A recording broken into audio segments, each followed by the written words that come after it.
এখন তো নবীর পিতা মাতাকে জান্নাতি বলাও যাবে না, জাহান্নামী বলে কি বলে না। একটা কথা মনে রাখবেন, আল হাবিলিল ফাতাওয়ার মধ্যে ইমাম জালালউদ্দিন সুয়ুতী লিখেছেন, দালাইলুন নবুওয়াতের মধ্যে বহুত কিতাবের মধ্যে লেখা আছে, হযরত আলী থেকে হাদিসটি বর্ণিত, তিনি বলেন রাসূলুল্লাহ সাল্লাল্লাহু আলাইহি ওয়াসাল্লাম বলেছেন, যদি কোন জামানাতে 7 জন ঈমানদার না থাকে দুনিয়া টিকে থাকতে পারে না। জোরে বলেন সুবহানাল্লাহ। প্রত্যেক জামানাতে 7 জন ঈমানদার থেকেছেন, 7 জন ঈমানদার যদি কোন জামানায় না থাকে দুনিয়া টিকবে না। জামানায় জাহিলিয়াতে 7 জন ঈমানদার ছিলেন, তার মধ্যে অন্যতম মুস্তাফার মা, নবী মুস্তাফার বাপ ছিলেন। জোরে বলেন সুবহানাল্লাহ। হাদিসটি মুসলিমের মধ্যে। একজন সাহাবী বলেন, আমি নবীকে জিজ্ঞাসা করলাম, হুজুর আমার বাপ কোথায়? নবী বলেন জাহান্নামে। হুজুর আপনার বাপ কোথায়? নবী বলেন তোমার বাপ আমার বাপ দুইজনই জাহান্নামে। বলেন নাউজুবিল্লাহ। ওই সাহাবী কে ছিলেন? বয়স্ক ছিলেন। প্রত্যেক মুহাদ্দিস তিনার ব্যাপারে লিখেছেন। হাদিসের যে বর্ণনাকারী কোনটা সহিহ কোনটা জয়ীফ, এতেদালের কিতাব মিজানুল এতেদাল, এই কিতাবের মধ্যে স্পষ্ট ভাবে লেখা আছে যে সাহাবীকে নবী পাক বলেছিলেন তোমার বাপ আমার বাপ দুইজন জাহান্নামে। যে সাহাবী বর্ণনা করেছেন নিঃসন্দেহে তিনি সত্যবাদী, কিন্তু তিনি বর্ণনাতে ভুল করেছেন। তিনি যখন নবীকে জিজ্ঞাসা করলেন, হুজুর আমার বাপ কোথায়? নবী বললেন জাহান্নামে। তিনি জিজ্ঞাসা করলেন আপনার বাপ কোথায়? তো আমার নবী বললেন তুমি যখন কোন জাহান্নামীর কবরের পাশে দিয়ে যাবে দুঃখ প্রকাশ করবে। জোরে বলেন সুবহানাল্লাহ। এই কথা নবী বলেননি যে আমারও বাপ জাহান্নামে। নাউজুবিল্লাহ বলেন। নবী পাক বললেন আল্লাহ আমি আমার মায়ের কবর জিয়ারত করতে চাই। কুরআন পাকের মধ্যে প্রকাশ্য আছে যে কোন কাফিরের কবর জিয়ারত করা শরীয়তে কি একেবারে হারাম। কি মুসলমান ব্যতীত কোন কাফিরের কবর জিয়ারত করা যাবে না। তো কুরআন পাকে আল্লাহ বলেছেন, তো নবী নিজের মায়ের কবর জিয়ারত করেছে কি করেনি? তো নবী হারাম কাজ করেছেন না হালাল কাজ করেছেন? আল্লাহ অনুমতি দিলেন কি দিলেন না? তো কাফিরের কবর জিয়ারত করার অনুমতি আল্লাহ কোনদিন দেয়নি, আর কিয়ামত পর্যন্ত দিবে না। এখান থেকে স্পষ্ট ভাবে প্রমাণ নবী কবর জিয়ারত করেছেন, শরীয়ত বিরোধী কাজ নয়, নবী শরীয়ত বানাতে এসেছিলেন। জোরে বলেন সুবহানাল্লাহ। নবী পাক দুই হাত তুললেন, আল্লাহ জিয়ারত তো করলাম মায়ের কবর, তুমি যদি অনুমতি দাও তো আমার মায়ের জন্য একটু মাগফিরাতের দোয়া করে নি। সুবহানাল্লাহ বলেন।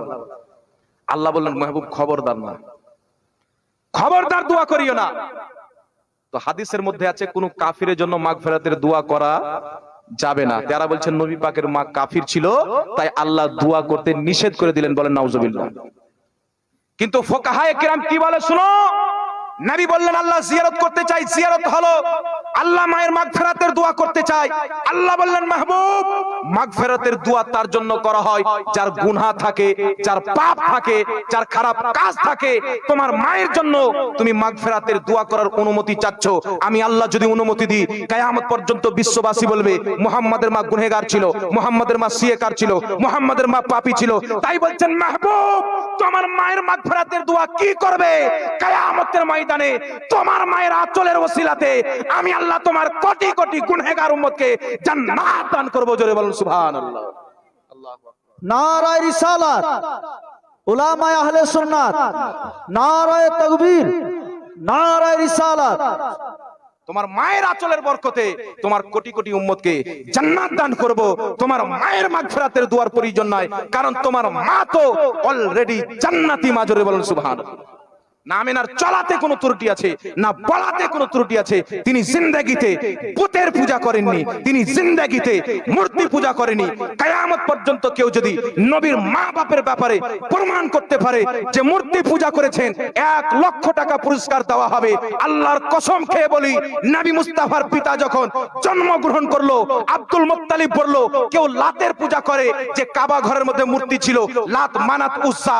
আব্দুল মুত্তালিব বলল যারা লাতের পূজা করে আব্দুল লাত নাম রাখবে, যারা মানাতের পূজা করে আব্দুল মানাত নাম রাখবে, যারা উজ্জার পূজা করে আব্দুল উজ্জা নাম রাখবে। আমি আব্দুল মুত্তালিব আল্লাহর পূজা করি, আমার সন্তানের নাম আব্দুল্লাহ রাখবো। জোরে বলুন সুবহানাল্লাহ।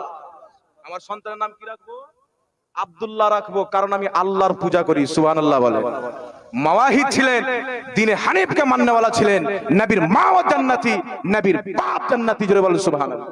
হযরত উম্মে আইমান নবীর পেশাব পান করলেন, নবী পাক বললেন উম্মে আইমান তোমার পেটে কোনোদিন ব্যথা হবে না। হযরত মালিক সাহাবী হাকিম আল মুস্তাদরাকের মধ্যে ইমাম হাকিম হাদিস নিয়েছেন, নবীর রক্তকে পান করলেন।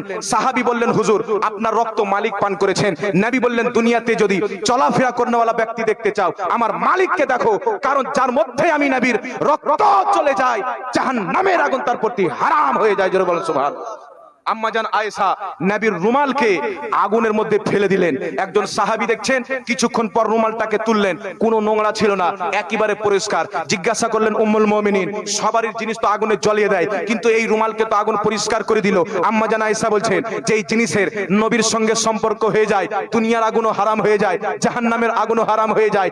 নবী এই রুমালে নিজের নাককে সাফ করতেন, নবীর নাকের ময়লা মুবারকগুলি রুমালে লাগার কারণে দুনিয়ার আগুন হারাম হয়ে গেছে। জোরে বলেন সুবহানাল্লাহ।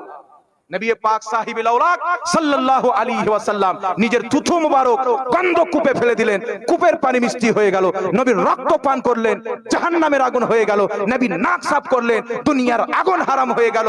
তাফসিরে রুহুল বায়ানের মধ্যে ইমাম ইসমাইল হাক্কি লিখতেছেন, ইউনুস নবীকে 40 দিন পেটে রাখার পর মাছ যখন সহি সালামত বের করলো, আমার আল্লাহ জিজ্ঞাসা করলেন, মাছ তুমি আমার পয়গম্বরকে 40 দিন সহি সালামত নিজের পেটে জায়গা দিয়েছো, এর বদলা তুমি যা চাইবে আমি আল্লাহ তোমাকে তাই দিব।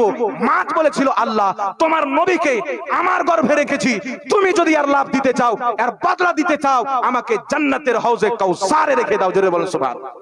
আল্লাহ উঠিয়ে তাকে জান্নাতের হাউজে কাউসারে রেখে দিল। ইসমাইল হাক্কি রাহমাতুল্লাহ আলাইহি বলেন, শুনো জগৎবাসী, যদি একটা মাছ ইউনুস নবীকে 40 দিন পেটে রাখার কারণে জান্নাতে জায়গা পেয়ে নাই, যেই নবী মুস্তাফার মা মুস্তাফা জানে রহমতকে 9 মাস 10 দিন নিজের গর্ভে রেখেছেন, সেই মাকে জাহান্নামের আগুন কি করে জ্বালাইতে পারে? সেই মাকে জাহান্নামের আগুন কি করে জ্বালাইতে পারে? জোরে বলেন সুবহানাল্লাহ।